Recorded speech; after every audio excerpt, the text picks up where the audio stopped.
बिस्मिल्लाहिर्रहमानिर्रहीम। तो dear students, आज का नया टॉपिक चैप्टर नंबर 4 का सेलुलर ऑर्गेनेलिस में दो ऑर्गेनेलिस मैं डिस्कस कर चुका हूं, जिसमें से एक ऑर्गेनेली एंडोप्लाज्मिक रेटिकुलम और second one I think lysosome. Next organelle हमारे साथ गोल्जी बॉडीज। गोल्जी बॉडीज को एक और नेम से भी याद किया जाता है, that is the Golgi apparatus. अब क्वेश्चन ये है कि इनको गोल्जी बॉडीज या गोल्जी एपरेटस या गोल्जी कॉम्प्लेक्स का नाम क्यों दिया जाता है? गोल्जी कॉम्प्लेक्स भी इनको कहते हैं।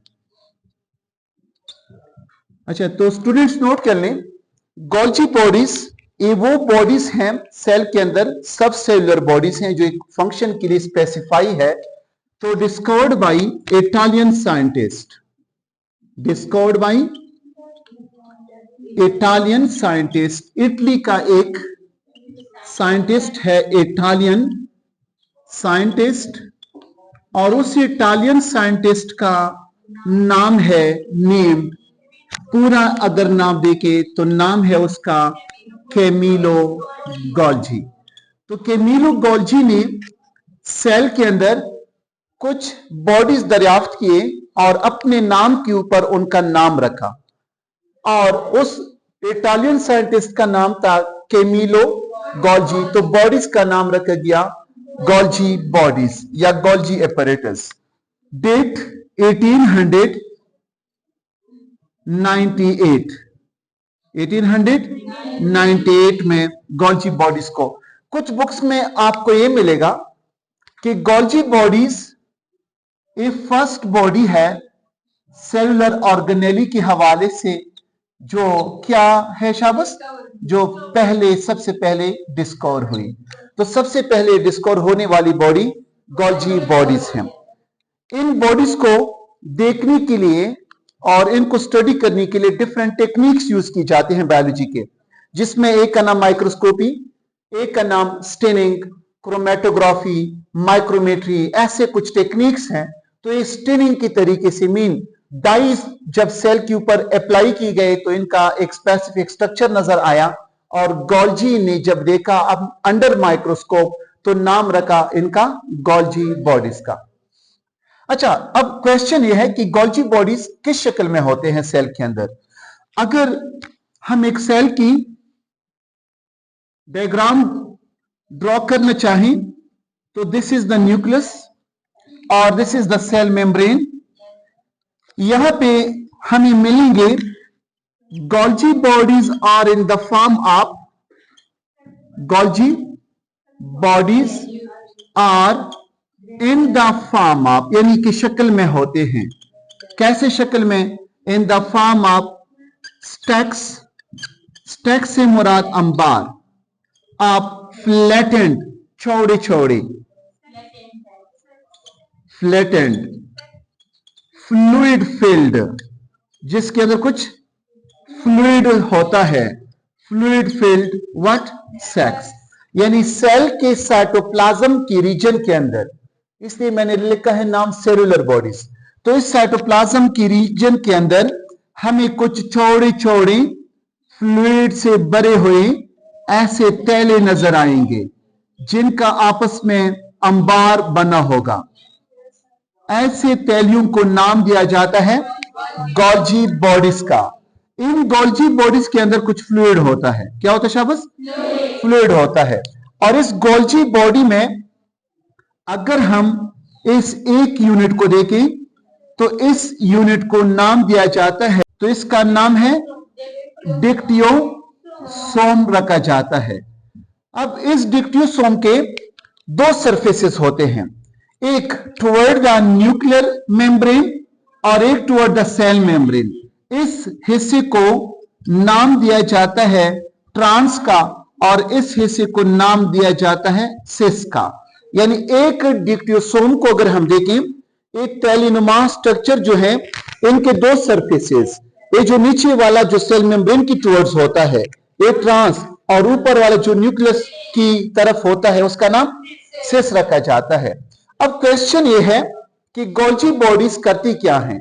जैसे कि एंडोप्लाज्मिक रेटिकुलम के मैंने 3-4 फंक्शन बताए थे, तो सेम यहां पे अगर हम देखें, Golgi bodies it do secretion, ये सेक्रीशन करते हैं। क्या करते हैं? सेक्रीशन करते हैं। जैसे कि हमारे माउथ में थूक बनता है, आंखों के लैक्रिमल ग्लैंड्स में आंसू बनते हैं, नोज वगैरह की म्यूकस ग्लैंड्स में म्यूकस बनते हैं। तो इट डू सेक्रीशन, यानी किसके लिए सेक्रीशन करते हैं शाबाश? फॉर सेल, यानी सेल की सेक्रीशन वाले समझे जाते हैं कि ऐसे ऑर्गेनेली हैं जो सेल के लिए सेक्रीशन करते हैं। अच्छा, सेक्रीशन करने के बाद स्टोर देम, इन सेक्रीशन को स्टोर करते हैं इन दी वेजिकल्स। किस चीज में शाबाश? वेजिकल्स में इनको क्या करते हैं? स्टोर करते हैं। ना सिर्फ वेजिकल में स्टोर करते हैं, एंड चेंज्ड इट, इनको प्रोसेस करते हैं। तब तक इनको प्रोसेस करते हैं कि इनको चेंज किया जाए। किस चीज में? इनटू फिनिश्ड प्रोडक्ट, यानी इनसे जो कुछ बनता है उस प्रोडक्ट तक इनको क्या करते हैं शाबाश? चेंज करते रहते हैं। ना सिर्फ सेल के अंदर ये सेक्रीशन करते हैं, बल्कि सेक्रीशन करने के बाद इनको वेजिकल में स्टोर। क्वेश्चन, वेजिकल क्या है? वेजिकल इन गोल्जी बॉडीज की जब सेक्रीशन होती है तो ऐसे राउंड बॉडीज बनाते हैं। क्या करते हैं शाबाश? इन राउंड बॉडीज के अंदर इनका सेक्रीशन होता है। क्या होता है शाबाश? सेक्रीशन। और ये फिर अगर अटैच हो तो नाम रखा जाता है कॉम्प्लेक्स का। जब ये वेजिकल इनसे डिटैच हो जाए, क्या हो जाए? Detach. Now this is the vesicle. What? इसमें क्या स्टोर है? इसमें गोल्जी बॉडी का सेक्रीशन स्टोर है, और इस सेक्रीशन को कन्वर्ट करने का काम ये भी गोल्जी बॉडी करते हैं। अब गौर कर ले, जहन में या इंसान के साथ मुख्तलिफ किस्म के क्वेश्चन आ सकते हैं। तो एक क्वेश्चन ये कि गोल्जी बॉडीज कौन से सेल में ज्यादा तादाद में होंगे। तो नोट कर लें, जितने ऑर्गेनेलिस हैं डिपेंड करते हैं सेल पे।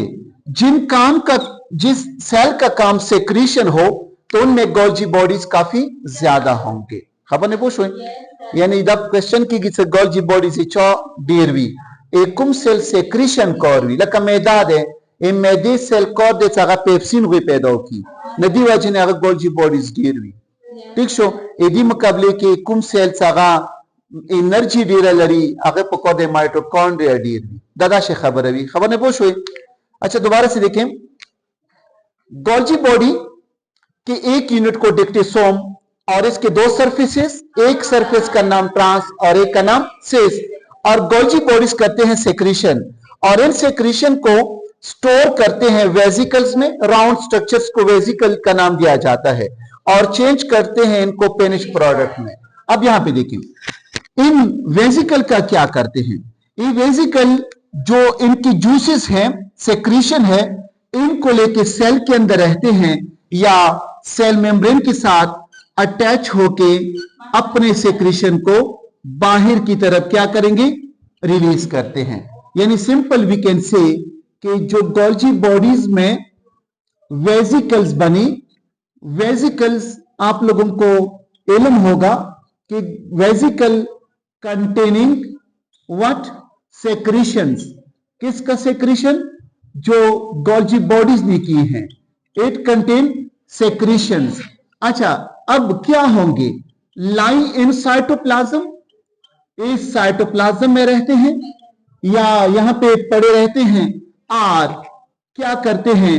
ये अपने सेक्रीशन को रिलीज करते हैं, खारिज करते हैं to exterior environment, to external या एक्सटीरियर को, एक्सटर्नल एनवायरमेंट को, अपने सेक्रीशन को एक्सटर्नल एनवायरमेंट में क्या करते हैं?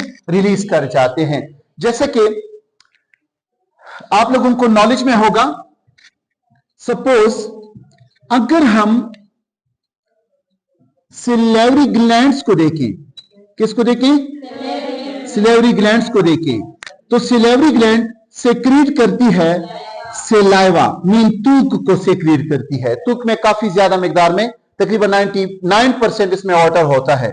तब जो सेक्रीशन है इन सेल का, सिलेवरी ग्लैंड, बेसिकली ग्लैंड क्या है, ग्लैंड एक सेल भी हो सकता है और ग्रुप ऑफ सेल्स भी हो सकते हैं जो क्या करते हैं, सेक्रीशन करते हैं।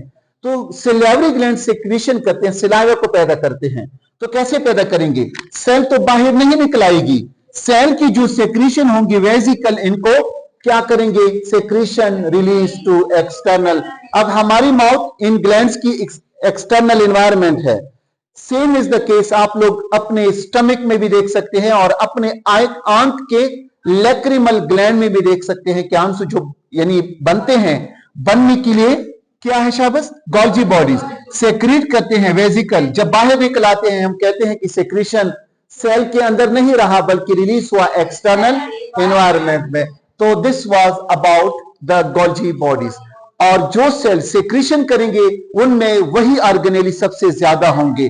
तो जितने ग्लैंड्स हैं, गदूद हैं जो जूस पैदा करते हैं, उनकी गोल्जी बॉडीज उतनी ही तादाद में ज्यादा होती है।